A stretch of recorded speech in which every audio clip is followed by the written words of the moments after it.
जी, hello दोस्तों, मैं हूँ कमर चीमा, मेरे साथ मौजूद हैं एम्बेसडर एजाज़ अहमद चौधरी साहब। आप पाकिस्तान के फॉर्मर फ़ॉरेन सेक्रेटरी रह चुके हैं और चेयरमैन स्नोबर इंस्टीट्यूट हैं। एम्बेसडर साहब, सबसे पहले तो आपके वक़्त का बहुत शुक्रिया सर। जी, बहुत शुक्रिया चिन्ह साहब, थैंक यू। एम्बेसडर साहब, अभी पता ये चल रहा है कि अमेरिका ने अपने लोगों को कहा है कि वो मिडल ईस्ट से निकल जाएँ। तो ये जो ईरान के ऊपर हमला और फिर ईरान का मिडल ईस्ट के ऊपर हमला, आप as an ambassador, as a diplomat, आप कैसे देखते हैं इसको? आपकी ज़िंदगी में कभी इस तरह का कोई वक़्त आया हो कि ईरान पे हमला और उसने बाकी मिडल ईस्ट पे हमला कर दिया हो? ये हमने किताबों में चीज़ें सुनी थी, पढ़ी थी, स्ट्रेट ऑफ हार्मुज़ बंद होगा, मिडल ईस्ट सारा ऐसे होगा। आपको क्या नज़र आता है? अभी सेक्रेटरी ऑफ स्टेट भी कह रहे हैं कि सारे लोग मिडल ईस्ट से निकल जाएँ हमारे। जॉर्डन से अपने सारे लोगों को निकाल दिया। सो इट मीन्स कि ये तो एक लंबी जंग है। What do you make of this war और ये जो ऑप्टिक्स बन रही हैं सर?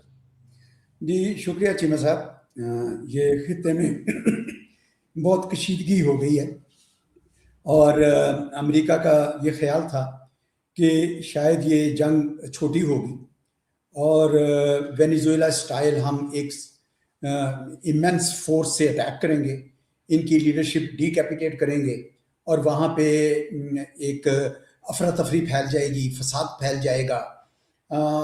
वो शायद ये चाहते थे कि 3-4 दिन में ये रैप अप करके हम एक विक्ट्री डिक्लेयर कर दें। ये याद रखिए कि डोनाल्ड ट्रंप साहब जो है, उन्होंने ना तो कांग्रेस से कोई परमिशन ली हुई है और दूसरा उनके ज़हन पे ये सवार है कि भाई मैंने तो ये कहा था कि मैं जंगें रुकवाता हूँ, मैं तो जंगें करवाने वालों में से नहीं, अब मैं जंग में पड़ गया हूँ तो मैं इसको जितनी जल्दी ख़त्म करूँ।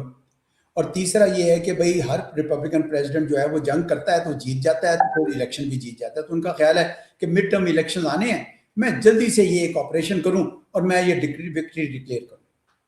लेकिन जो ईरान है वो चाहता है जंग लंबी हो, ठीक है जी, क्योंकि उनका ये ख्याल है कि इनको हम आहिस्ता आहिस्ता एग्जॉस्ट करें। उनको अंदाज़ा है कि जब अमेरिका के लोग मरने लगे और बॉडी बैग्स वापस जाने लगे तो वहाँ पे एकदम से बड़ा ज़्यादा एहतजाज होगा। उसके ऊपर उन्होंने ये कॉस्ट ये भी बढ़ा दी कि गल्फ के अंदर भी कर दो ताकि ये लोग भी अफरा तफरी में आ जाएं और पैनिक में हो जाएं और ये भी प्रेशर डाले अमेरिका के ऊपर। इसराइल अलबत्ता चाहता है कि लंबी जंग हो, यानी अमेरिका छोटी चाहता है, इसराइल का ख्याल है कि लंबी, क्योंकि इसराइल का हदफ ये है कि ईरान को इतना कमज़ोर कर दो, इनका सारा असला इस्तेमाल हो जाए और ये फिर बाद में रेजिस्टेंस या मज़ाहमत करने के काबिल ना रहे। ठीक, अब हर मुल्क अपने अपने प्ले कर रहा है। जो गल्फ रियासतें हैं वो भी कर रही थी कि भाई हमारी स्पेस यूज़ नहीं होगी, उन्होंने ईरान को यकीन दिलाने की कोशिश की, लेकिन ईरान ने कहा भाई अड्डे मौजूद है, वहाँ से आएंगे लोग, तो हम तो ये अब everything is fair and war, fair है वॉर में, क्योंकि आपने हमारी तो मतलब हमारी तो उनकी तो लीडरशिप पूरी चली गई ना जी। तो इसलिए उनके लिए तो अब ये नहीं है कि भाई आप कोई नॉर्म्स रह गई हैं, तो उन्होंने उनकी भी कॉस्ट बढ़ा दी है। जब नेचुरली जब तेल की कीमत चढ़ेगी, जब इकॉनमी जो है पूरी दुनिया की हिल जाएगी और जब ये पूरे इलाके के अंदर खौफ और राज फैल जाएगा, एयरपोर्ट बंद हुए हुए हैं, लोग सैकड़ों हज़ारों स्टक हुए हुए हैं, लाखों करोड़ों अरबों का नुकसान हो रहा है, तो प्रेशर जो ना वो तो ये है ना ईरान का, भाई आप हमें प्रेशर में डालें तो आप भी प्रेशर में आ जाए। तो ये इस वक्त उनकी स्ट्रेटेजी लग रही है। अब इसमें जो तुरब का पत्ता है वो ये है कि क्या ईरान के पास इतना अस्करी साजो सामान है, क्या उनके पास इतने मिसाइल और इतने ड्रोन्स हैं कि वो इनकी इस जंग को इतना तूल दे सके। मेरे ख्याल में वो कोई कोशिश है कि कम से कम महीना चल जाए, 3 हफ्ते से 4 हफ्ते कम से कम चल जाए, ताकि अमेरिका के अंदर प्रेशर बिल्ड हो जाए डोनाल्ड ट्रंप के खिलाफ। आई थिंक ये उनकी स्ट्रेटेजी है। तो लगता तो ये है कि वो बड़ी एक तरतीब से चल रहे हैं कि उन्होंने पहले बड़े यानी जो सस्ते वाले ड्रोन श्रोन भेजे हैं ताकि इनके जो एक्सपेंसिव इक्विपमेंट है, जो मिसाइल डिफेंस वगैरह जो हैं उन्होंने बनाए हुए पैट्रियट मिसाइल्स, ये सारे के सारे इस्तेमाल हो जाएं। दूसरा वो ये कर रहे हैं कि इनकी जो डिफेंसेस हैं वो सबको, एयर डिफेंस को ख़त्म कर रहे हैं सब जगह पे, ताकि जब इनके अपने असल मिसाइल आए तो उसके बाद उसको रोक थोक जो ना उस तरह की ना हो सके। मुझे ऐसा लग रहा है कि ये उनकी स्ट्रेटजी है। अच्छा, ये जो ख्वाहिश थी कि ईरान की गवर्नमेंट बैठ जाएगी देखिए, एक उनका बड़ा इंस्टीट्यूशनलाइज्ड स्ट्रक्चर है वहां पे, और एक रंग ऑफ लीडरशिप खत्म होती है तो दूसरी ऊपर आ जाती है। और उन्होंने ये देखें, they have been train for it. मैं आपको बता रहा हूं कि जब इस्लामिक रेवोल्यूशन आया 1979 में, तो ऊपर तले इनके वजीर आजम, इनके सदर की असैसिनेशन शुरू हो गई, अगर आपको याद हो उस जमाने में। लेकिन इन्होंने उसके ऊपर काबू पाया। फिर इनको इराक के साथ बड़ी लंबी 10 साल जंग में उलझा दिया, और ये उसके ऊपर भी करे, तो ये बैटल हार्डन्ड है, ठीक है जी। और इनके यहाँ ये कैजुअलिटी शायद भी नहीं है। ये जो शहादत है ना, इनके नजदीक शहादत एक बहुत बड़ा मतलब एक दर्जा है। तो इन तमाम वजूहात से मैं ये कह रहा हूं कि अमेरिका को ये जो गलत फहमी थी कि ये वेनेजुएला स्टाइल एक सर्जिकल ऑपरेशन होगा और एक अल्टरनेट क्यादत जो है उठ के आ जाएगी और वो कर लेगी, वो शायद मेरे ख्याल में उनकी असेसमेंट ठीक नहीं है। लेकिन साथ ही साथ अगर अमेरिका और इजराइल ये जंग जारी रखेंगे और गल्फ वाले भी जारी रखेंगे, तो ईरान तनहा हो गया, ठीक है जी, अकेला रह गया है। अब ये इसने चौमुखी लड़ रहा है, जैसे नहीं कहते कि भाई चारों तरफ ये इसके अब जंग लगी हुई है। और ना ही ईरान के साथ कोई ऐसा मुल्क है कि जो उनके साथ बिल्कुल तन के खड़ा हो जाए कि ठीक है जी, आपके ऊपर जंग हो रही है, मेरे ऊपर जंग है, ये नहीं हमारा एग्रीमेंट है, अब हम भी आएंगे, वो भी नहीं है। तो ईरान की भी लिमिटेशंस हैं, अमेरिका की भी लिमिटेशंस हैं, गल्फ कंट्रीज की भी लिमिटेशंस है, क्योंकि इकोनॉमिक प्रेशर उधर बहुत ज्यादा पड़ते जा रहे हैं। तो इस वजह से मैं इस जंग को बहुत लंबा नहीं देख रहा। मेरा ये ख्याल है कि ये 3 से 4 हफ्ते मैक्सिमम, शायद उससे पहले ये खत्म हो जाए जंग, क्योंकि सारी पार्टीज जो हैं अपनी अपनी वजूहात से एग्जॉस्ट हो जाएंगी और everybody will come out loser. हर कोई इसमें से वो हारेगा। तो मुझे कुछ इस किस्म का मंजर जो है वो नजर आ रहा है। जी जी साहब, अम्बेसडर अम्बेसडर आप क्या देखते हैं, मिडिल ईस्ट का क्या मुस्तकबिल बनता जा रहा है?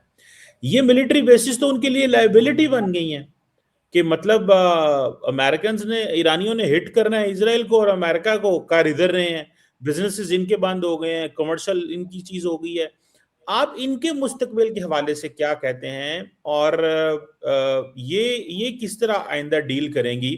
कि अब तो लोग कहते हैं अब इनको वक्त लगेगा इस चीज में सोचने में कि हमें मिडिल ईस्ट में तो लोग जाते थे टूरिज्म करने, और उन्होंने तो अभी तो मैं देख रहा था वहां पे कई जो है वो खड़े हैं, क्रूज शिप्स खड़े हुए हैं जो आते हैं दुनिया से और आके वहां पे रेस्ट करते हैं, घूमते फिरते हैं और फिर यहाँ से वो चले जाते हैं, वो सारे स्ट्रैंडेड हैं। मुस्तकबिल क्या लगता है आपको मिडिल ईस्टर्न ममालिक का? क्या दुनिया वहां पे उस अंदाज में जाएगी? क्योंकि पाकिस्तान से मुझे पता लगा कि लोग अरबों डॉलर लेके दुबई गए हैं भाई साहब। यूरोप से बहुत सारे पाकिस्तानी जो हैं वो अपने बिजनेसेस वहां पे बंद करके दुबई आ गए हैं कि हमें यहाँ पे पैसा लगाना चाहिए, कि घर के करीब भी है, मौसम भी है, टेम्परेचर भी है, वेस्टर्न स्टैंडर्ड भी है। आप इसको कैसे देखते हैं, future of the middle east entire GCC की अगर बात की जाए? जी जी, मैं उससे पहले एक बात ये जरूर कहूंगा कि ईरान के पास 2 स्ट्रेटजीज थी, उनमें से चुनना था। एक तो ये उनकी स्ट्रेटजी थी कि भाई हम सिर्फ इसराइल पे फोकस करें, उसको मजबूर कर दें कि वो प्रेशर डाले, क्योंकि छोटा सा इसराइल है, जब बम गिरने शुरू होंगे तो लोग प्रेशर डालेंगे हुकूमत पे, हुकूमत प्रेशर डालेगी, अमेरिका पे जंग रुक जाएगी, जिस तरह पिछले साल जून में हुआ था। और दूसरी स्ट्रेटेजी ये थी कि ये गल्फ स्टेट्स को भी इतनी आग लगा दो कि ये लोग भी उधर करें। मेरा अपना जाती ख्याल ये था कि पहली स्ट्रेटेजी बेहतर होती, जो पहली वाली स्ट्रेटेजी थी, ठीक है जी। लेकिन ईरान ने यकीनन उनके अपने लोग भी सोच विचार रखते हैं, उनका ये ख्याल था कि हम तो डूब रहे हैं, अब ये जो मिडिल ईस्ट वाले जिन्होंने अड्डे दे रखे हैं इनको भी थोड़ी कॉस्ट देनी पड़ेगी। और ये एक किस्म का बबल में रह रहे थे दुबई और सॉरी, दुबई और अबू धाबी के बारे में तो ये कहते हैं ना कि ये बबल में रह रहे हैं, ठीक है जी। इनको कौन डिफेंड कर सकता है? अब उनका ख्याल था कि ये हमारे जो आपने अमेरिका ने दिए हुए बड़े बड़े महंगे इक्विपमेंट के आप हमें हिफाजत करेंगे, वो चला है उनमें से कोई नहीं चला। वो तो उनके यहाँ वो दे आर सिटिंग डक्स ना, उनके इधर। अभी कतर के अंदर एक बहुत बड़ा रडार सिस्टम था अमेरिका का, उन्होंने वो जाके उसको ड्रोन फेंका, वो खत्म हो गया। तो उनकी जो डिफेंस कैपेबिलिटीज खत्म हो गई है। ये जो और मैं आपको बताऊं, कुछ फसाद मुसाद के लोग भी कर रहे थे। मुसाद के लोग चाहते हैं कि ये जंग में शरीक हो जाए। मिसाल के तौर पर जो सऊदी अरेबिया की अरामको की ऑयल फैसिलिटी पे ईरान ने कहा कि हमने नहीं किया, हालांकि ईरान तो कह सकता था कि हमने किया, लेकिन उन्होंने कहा नहीं किया। तो पता चला कि मुसाद के एजेंट्स भी सारे अटैक करा रहे ताकि ये गल्फ की रियासतें भी बीच में आ गए, एक पूरा अलाव भड़क जाए जिसके अंदर ईरान और ये गल्फ रियासतें आपस में भस्म होकर खत्म हो जाए। और फिर इसराइल का जो मकसद था कि भाई ग्रेटर इसराइल बनेगा, उसकी राह हमवार हो जाएगी। तो वो कुछ इस किस्म की स्ट्रेटेजी कर रहा है। जो गल्फ रियासतें हैं, इनको भी एहसास हो रहा है कि हमने इतने बड़े अड्डे दिए थे, ये हमारी इंश्योरेंस पॉलिसी थी, लेकिन ये कैसी इंश्योरेंस पॉलिसी है कि हमारी गारंटी कोई नहीं हो रही, हम तो फंस गए। आप कभी सीन देखें ना एयरपोर्ट्स के, क्या सीन है। और जिस तरह आपने कहा कि वहां पे लाइन लग गई है आबनाए हुर्मुज में, स्टेट ऑफ हुर्मुज में एक लाइन लग गई है जहाजों की, और कुछ उसमें से एक दो डूब भी गए हैं। अगर वो ज्यादा मसला हुआ तो उधर भी बड़ी शदीद। तो गोया आपने ईरान को दीवार से लगाया, तो वो कहता जी हम भी आपको लगाएंगे। तो मिडल ईस्ट के लिए मैं समझता हूं कि ये एक लम्हा फिक्रिया है कि उनकी जो पहले स्ट्रेटेजी थी, क्या वो स्ट्रेटेजी काम कर रही है? क्या उनको वो डिफेंस मिला है जो डिफेंस वो चाहते थे हमें मिलना? और खुसूसन यूएई, कतर और ये जो छोटी रियासत, देखें ना, सऊदी अरेबिया में बड़ी डेप्थ है, ह्यूज कंट्री, ठीक है, उसके पास तो रेड सी भी है ना, गल्फ तो नहीं है, उसके पास तो रेड सी भी है। तो Saudi Arabia is not in that position, लेकिन ये मुल्क हैं। और मेरा अपना ख्याल था कि ईरान सऊदी अरब पे ना करता हमला, क्योंकि सऊदी अरब जो है वो रिप्रोशमा कर चुका था ईरान के साथ। ये गल्फ रियासतों तो मुझे समझ आती है ना, क्योंकि ये डबल गेम खेलते हैं, यूएई वगैरह, ये वो तो समझ आती है मुझे।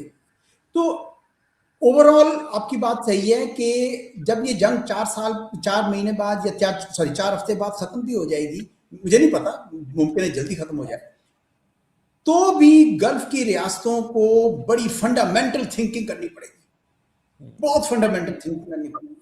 और जो वहां पे लोग आके पैसा रखते थे, जिस तरह आपने कहा पाकिस्तान से भी गए, रशिया से गए, यूरोप से आए, वो सब सोचेंगे कि भाई ये हमें इस तरह की रिस्क लेनी चाहिए आइंदा के लिए। जो इंश्योरेंस कॉस्ट बढ़ गई होंगी, इंश्योरेंस कंपनियां बैठ जाएंगी वहां पे। जिन लोगों ने देखे ना, लोगों ने क्या क्या इन्वेस्टमेंट की, सब इंश्योर्ड है, टिकटें ली हुई है, सब इंश्योर्ड है। तो वो इसलिए मैं समझता हूं कि गल्फ के लिए एक बहुत ही बड़ा वाकया हो गया, बल्कि मैं कहता हूँ सानिया हो गया। और ईरान को ये याद रखिए कि ईरान की जो कैपेसिटी है, एक नेशनलिज्म है, कोई लोग सड़कों पे नहीं आए हैं गवर्नमेंट गिराने के लिए, बल्कि उल्टा हो गया कि वो उनके साथ जुड़ गए, क्योंकि जो उनका रहबर था ना, उसकी रिलीजियस वैल्यू भी है ना, उसकी आइडियोलॉजिकल वैल्यू भी है, सिर्फ एडमिनिस्ट्रेटिव वैल्यू नहीं थी। तो इस वजह से गल्फ की रियासतों ने एक बहुत ही बड़ा, मेरे ख्याल में वो सह लिया है सदमा। और फ्यूचर उनके लिए मुझे काफ़ी लगता है कि अब उनका जो लोगों का उनके ऊपर कॉन्फिडेंस लेवल था वो काफ़ी गिर जाएगा। जी साहब, इंडिया के हवाले से आप क्या कहेंगे? आज मैं देख रहा था सोनिया गांधी जो हैं, उनकी जो ऑपोजिशन लीडर हैं, वो कह रही हैं कि इंडिया ने आयतुल्ला खामनाई की मार्टरडम पे स्टेटमेंट भी जारी नहीं की।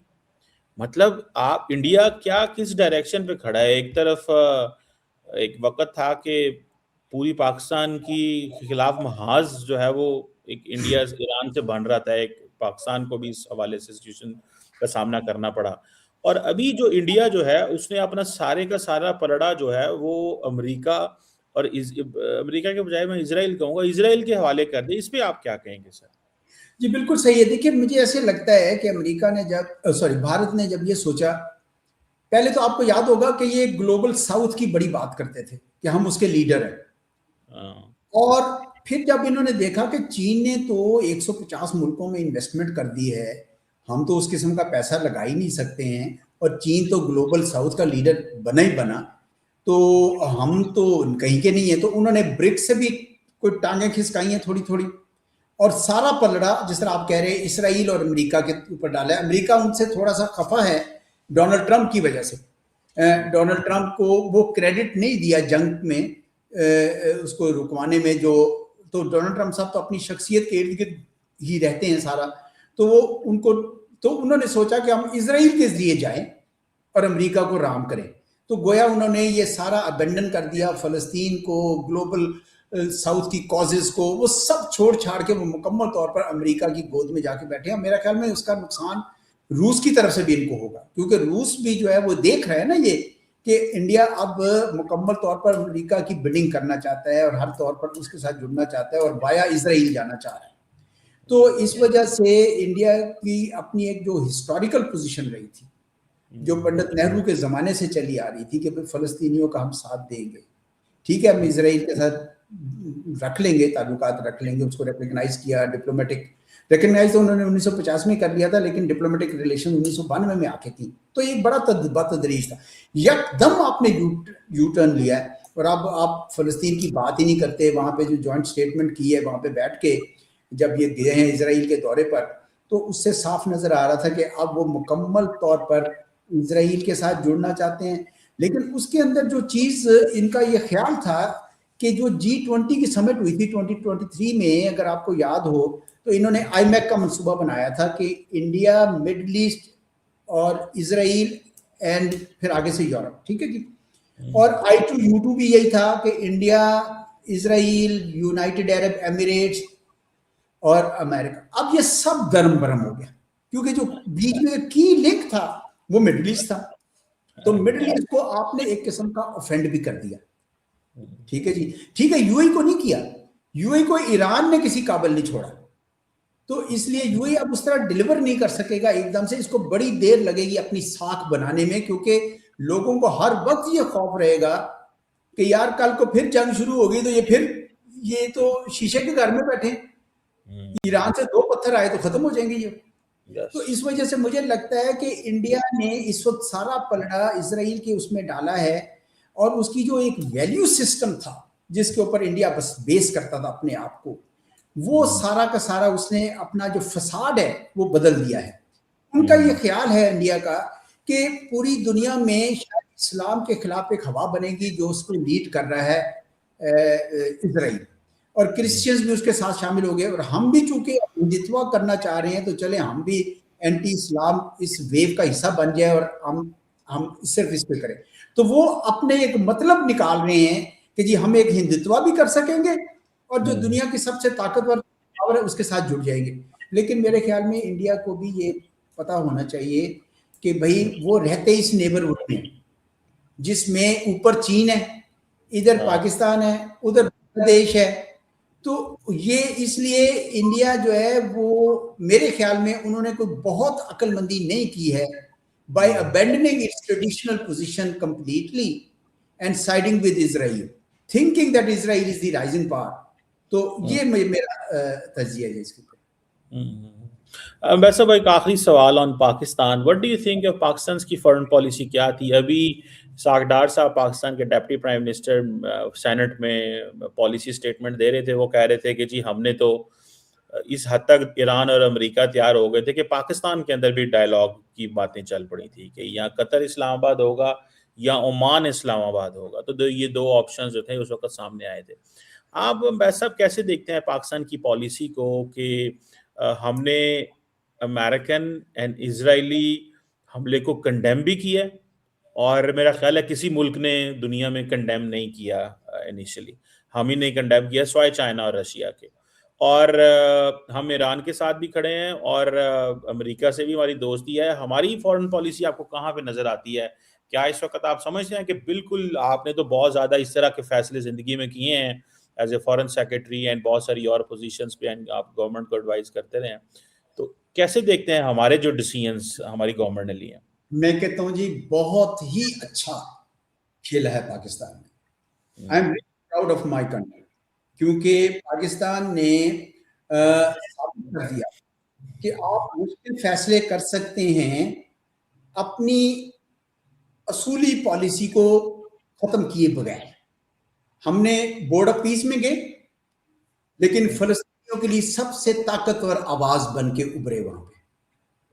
हमने ईरान के ऊपर एग्रेशन को कंडेम किया, लेकिन हमने उसके अंदर प्रैक्टिकली बीच में कोई हिस्सा नहीं लिया, क्योंकि ये ईरान की जंग है, ये हमारी जंग नहीं है।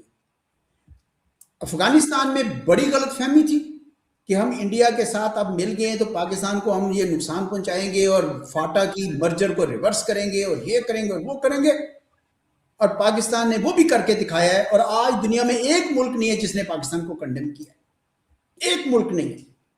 और हम कर रहे हैं उनका वहां पे सारा असला भी तबाह कर रहे हैं, उनकी उनकी पसली तोड़ रहे हैं जिसके ऊपर वो कर रहे थे। और ये इतने मतलब अजीबोगरीब किस्म का ये तबका था तालिबान कि पाकिस्तान, आपको पता है, मुझे ये पता चला कि इनकी जो क़यादत है टीटीए की, वो सारी ट्रांजिट ट्रेड के जो सैकड़ों कंटेनर्स इनके होते थे, जिनको ये पाकिस्तान में डंप करके पैसे बनाते थे और दूसरा ड्रग ट्रेड से पैसे बनाते। ये किस किस इस्लाम की बात कर रहे हैं जिसमें ये औरतों को मारते हैं और ये जिसमें औरतों को, लड़कियों को पढ़ने नहीं देते? ये कौन सा इस्लाम है जिसकी ये बात करते हैं? ऊपर से पाकिस्तान को एक्सप्लॉइट करते थे। तो अब पाकिस्तान ने बॉर्डर बंद किया है, इनको समझ आ जाएगी, ये चाबहार जाना चाह रहे थे, चले जाएं चाबहार, अब जाके दिखाएं चाबहार। ये नॉर्थ में जाना चाह रहे थे, जाके दिखाएं नॉर्थ में। ये पाकिस्तान की खैर सगाली का बहुत ही ज्यादा इन्होंने नाजायज फायदा उठाया। तो मेरा ख्याल है अफगानिस्तान पे भी आपकी पॉलिसी ठीक है, इंडिया पे भी मेरे ख्याल में पाकिस्तान ने दमखम दिखाया कि अब आप इस तरीके से बुलडोज नहीं कर सकते हैं। पहले होता था, हम हर वक्त कहते थे जनाब आप बातचीत करें, नहीं करते तो ना करें। तो इस दुनिया में जब पूरी दुनिया का निज़ाम दरम बरम हो चुका है, कोई बैनुल-अक़वामी कानून नामी कोई चीज़ रह नहीं गई है और ताकत का इस्तेमाल हो रहा है, यकतरफा हो रहा है, बेईमाना अंदाज में हो रहा है, ऐसे में पाकिस्तान अगर तगड़ा होकर खड़ा होता है तो ये बहुत अच्छी बात है। तो खारजा पॉलिसी ने पाकिस्तान को बड़ी स्पेस दी है, मैं समझता हूँ बहुत स्पेस दी है। जिस चीज़ की कमी है वो ये है कि हम क्या इस खैर सगाली को इस्तेमाल करके अपने घर को सीधा करेंगे कि नहीं करेंगे, खुसूसन अपने इक्तिसाद को सीधा करेंगे कि नहीं करेंगे। At the end of the day आपकी इक्तिसाद जो है वो आपकी स्ट्रेंथ बनती है। तो आपको बहुत काम करना है, मेजर रिफॉर्म्स करनी है। ये जो ईज ऑफ डूइंग बिजनेस है, इन्वेस्टर कॉन्फिडेंस है, इंडस्ट्री की तरफ जो एटीट्यूड है, इनपुट कॉस्ट है, ये आईपीपीज का जो हंगामा है, ये सारी चीजें आपको करनी पड़ेगी आप। और आपका जो ब्यूरोक्रेटिक स्ट्रक्चर जो है, जो रेड टेपिज्म है, आपको इकोनॉमी के ऊपर देनी पड़ेगी तवज्जो। दूसरा फिर आपको कुछ सियासी इस्तेहकाम भी चाहिए, किसी किस्म की आपको वो एक जो बहुत पोलराइजेशन हुई है सोसाइटी में, उसको भी कोई थोड़ा बहुत एड्रेस करने के लिए प्रेशर कुकर से थोड़ी सी हवा वगैरह निकालते रहना चाहिए। पर ज्यादा तरजीह हमारी इकोनॉमी होनी चाहिए। लोग खुशहाल होंगे तो सब कुछ अच्छा होगा। इकोनॉमिक सिचुएशन इस वक्त बहुत अच्छी नहीं है, हम पे कर्जे हैं, हमारे बहुत मसाइल हैं। इस पे एक सेपरेट बात हो सकती है कि क्या क्या हो सकता है, लेकिन जो पॉलिसी मेकर्स उनको पता है कि कौन कौन सी हमने रिफॉर्म्स करनी है। लेकिन प्रायोरिटी जो है ना इस वक्त आपकी इकोनॉमिक्स होनी चाहिए, आपकी फॉरेन पॉलिसी, आपकी डिप्लोमेटिक स्पेस माशाल्लाह अच्छी है, उस पर चलते रहिए, लेकिन फोकस इस वक्त अपनी इक्तिसाद पे कीजिए। इक्तिसाद भी कीजिए। Thank you very much ambassador Aizaz Ahmad Chaudhry साहब। Always pleasure talking to you sir. बहुत शुक्रिया। Thank you very much.